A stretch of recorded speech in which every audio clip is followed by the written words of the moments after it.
ಕಂತ YouTube channel study with ಪರಶುರಾಮ್ಗೆ ಸ್ವಾಗತ ಅಂತ ಹೇಳ್ತಾ ಇಂದು 8ನೇ ತರಗತಿ ವಿಜ್ಞಾನ ಭಾಗ 1ರಲ್ಲಿನ ಪಾಠ ಬಲ ಮತ್ತು ಒತ್ತಡ ಅಂತ 8ನೇ ಪಾಠ ಇದೆ. ಈ 8ನೇ ಪಾಠದ ಬಲ ಮತ್ತು ಒತ್ತಡದ ಅಭ್ಯಾಸ ಪ್ರಶ್ನೋತ್ತರಗಳನ್ನು ನೋಡೋಣ.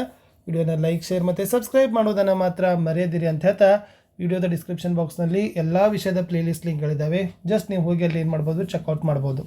ಪ್ರಶ್ನೆ 1, ನಿಮ್ಮ ತಳ್ಳುವಿಕೆ ಅಥವಾ ಎಳೆಯುವಿಕೆಯಿಂದ ಚಲನ ಸ್ಥಿತಿಯಲ್ಲಿ ಉಂಟಾಗುವ ಬದಲಾವಣೆ ಬಗ್ಗೆ ತಿಳಿಸುವ ಪ್ರತಿ ಸಂದರ್ಭದ 2 ಉದಾಹರಣೆಗಳನ್ನು ಕೊಡಿ. ಫಸ್ಟ್ ಒನ್ ತಳ್ಳುವಿಕೆಗೆ ಕೊಡ್ಬೋದು. ಮೇಜನ್ನು ತಳ್ಳಿದಾಗ ಮುಂದಕ್ಕೆ ಚಲಿಸೋದು, ಹಾಕಿರುವ ಬಾಗಿಲನ್ನು ತಳ್ಳಿದಾಗ ಅದು ತೆರೆದುಕೊಳ್ಳೋದು. ಇನ್ನು ಎಳೆಯುವಿಕೆಗೆ ಎತ್ತುಗಳು ಎತ್ತಿನ ಗಾಡಿಯನ್ನು ಎಳೆದಾಗ ಮುಂದಕ್ಕೆ ಚಲಿಸೋದು, ಬಾವಿಯ ಹಗ್ಗವನ್ನು ಎಳೆದಾಗ ಅದಕ್ಕೆ ಕಟ್ಟಲ್ಪಟ್ಟ ನೀರು ತುಂಬಿದ ಕೊಡ ಮೇಲೆ ಬರೋದು ಅಂತ 2 ಉದಾಹರಣೆಗಳನ್ನು ಬರಿಬೇಕು. ಇನ್ನು ಬಲ ಪ್ರಯೋಗದಿಂದ ವಸ್ತುವಿನ ಆಕಾರದಲ್ಲಿ ಬದಲಾವಣೆಯಾಗುವುದನ್ನು ತಿಳಿಸೋ ಸಂದರ್ಭಗಳಿಗೆ 2 ಉದಾಹರಣೆಗಳನ್ನು ಕೊಡಿ. ಚಪಾತಿ ಹಿಟ್ಟಿನ ಉಂಡೆಯನ್ನು ಲಟ್ಟಿಸಿದಾಗ ಆಕಾರದಲ್ಲಿ ಬದಲಾಗೋದು, ರಬ್ಬರ್ ಚೆಂಡನ್ನು ಒತ್ತಿದಾಗ ಅದು ಸಹ ಆಕಾರವನ್ನು ಬದಲಾಯಿಸಿಕೊಳ್ಳೋದು. ಪ್ರಶ್ನೆ 3, ಬಿಟ್ಟ ಸ್ಥಳಗಳನ್ನು ತುಂಬಬೇಕು. ಬಾವಿಯಿಂದ ನೀರು ಸೇದಲು ನಾವು ಹಗ್ಗವನ್ನು ಡ್ಯಾಶ್ ಎಳೆಯಬೇಕು. ಆವೇಶಭರಿತ ವಸ್ತು ಆವೇಶರಹಿತ ವಸ್ತುವನ್ನು ತನ್ನೆಡೆಗೆ ಸೆಳೆಯುತ್ತದೆ. ಸರಕು ತುಂಬಿದ ಟ್ರಾಲಿಯನ್ನು ಚಲಿಸಲು ನಾವು ಅದರ ಮೇಲೆ ಬಲ ಪ್ರಯೋಗ ಮಾಡಬೇಕು. ಅಯಸ್ಕಾಂತದ ಉತ್ತರ ಧ್ರುವವು ಮತ್ತೊಂದು ಅಯಸ್ಕಾಂತದ ಉತ್ತರ ಧ್ರುವವನ್ನು ವಿಕರ್ಷಣೆ ಮಾಡ್ತದೆ ಅಂತ ಬರೆದ್ರೆ ಸಾಕು. ಇನ್ನು 4ನೇ ಪ್ರಶ್ನೆ, ಒಬ್ಬ ಬಿಲ್ಲುಗಾರತಿ ಗುರಿಯಿಟ್ಟು ಹೊಡೆಯುವಾಗ ಬಿಲ್ಲನ್ನು ಎಳಿತಾಳೆ.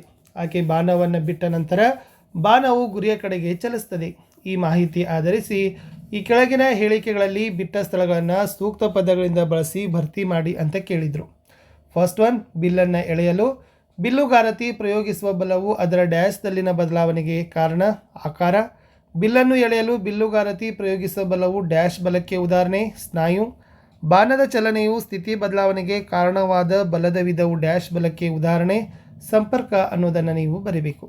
ಇನ್ನು ಬಾಣವು ಅದರ ಗುರಿಯತ್ತ ಚಲಿಸುವಾಗ ಅದರ ಮೇಲೆ ಪ್ರಯೋಗವಾಗುತ್ತಿರುವ ಬಲಗಳು ಡ್ಯಾಶ್ಗೆ ಕಾರಣ ಮತ್ತು ಗಾಳಿಯ ಡ್ಯಾಶ್ಗೆ ಕಾರಣ ಗುರುತ್ವಾಕರ್ಷಣೆ ಮತ್ತು ಘರ್ಷಣೆ ಅಂತ ಬರೆದ್ರೆ ಸಾಕು. ಇನ್ನು 5ನೇ ಪ್ರಶ್ನೆ, ಕೆಳಗಿನ ಸಂದರ್ಭಗಳಲ್ಲಿ ಬಲ ಪ್ರಯೋಗವಾಗ್ತಕ್ಕಂಥ ಮೂಲ ಯಾವ ವಸ್ತುವಿನ ಮೇಲೆ ವರ್ತಿಸ್ತದೆ ಎಂಬುದನ್ನು ಗುರುತಿಸಬೇಕು. ಪ್ರತಿ ಸಂದರ್ಭದಲ್ಲೂ ಅದರ ಬಲದ ಪರಿಣಾಮವನ್ನು ಬರೀಲಿಕ್ಕೆ ನಿಮಗೆ ಕೇಳಿದರು. ಫಸ್ಟ್ ಒನ್, ಒಂದು ನಿಂಬೆ ಹಣ್ಣಿನ ತುಂಡನ್ನು ರಸ ಪಡೆಯಲು ಬೆರಳುಗಳ ನಡುವೆ ಹಿಂಡೋದು. ಬಲ ಪ್ರಯೋಗಿಸುತ್ತಿರುವ ಮೂಲ ಬೆರಳುಗಳು, ಬಲ ವರ್ತಿಸುತ್ತಿರುವ ವಸ್ತು ನಿಂಬೆಹಣ್ಣು. ಪರಿಣಾಮ ನಿಂಬೆಹಣ್ಣಿನ ಆಕಾರ ಬದಲಾಗೋದು. ಇನ್ನು ಟೂತ್ ಪೇಸ್ಟ್, ಟ್ಯೂಬ್ನಿಂದ ಪೇಸ್ಟನ್ನು ಹೊರತೆಗೆಯೋದು. ಬಲ ಪ್ರಯೋಗಿಸುತ್ತಿರುವ ಮೂಲ ಬೆರಳುಗಳು, ಬಲ ಪ್ರಯೋಗಿಸುತ್ತಿರುವ ವಸ್ತು ಟೂತ್ ಪೇಸ್ಟ್ ಟ್ಯೂಬ್. ಬಲದ ಪರಿಣಾಮ ಟೂತ್ ಪೇಸ್ಟ್ ಟ್ಯೂಬ್ನ ಆಕಾರ ಬದಲಾಗೋದು. ಸಿ, ಸ್ಟ್ರಿಂಗ್ನಿಂದ ಭಾರವನ್ನು ತೂಗು ಹಾಕಿ ಅದರ ಇನ್ನೊಂದು ತುದಿಯನ್ನು ಸ್ಥಿರವಾಗಿ ಗೋಡೆಯಲ್ಲಿರುವ ಕೊಕ್ಕೆಗೆ ನೇತು ಹಾಕಿದೆ. ಬಲ ಪ್ರಯೋಗಿಸುತ್ತಿರುವ ಮೂಲ, ಸ್ಟ್ರಿಂಗ್ಗೆ ತೂಗು ಹಾಕಿರುವ ಭಾರ.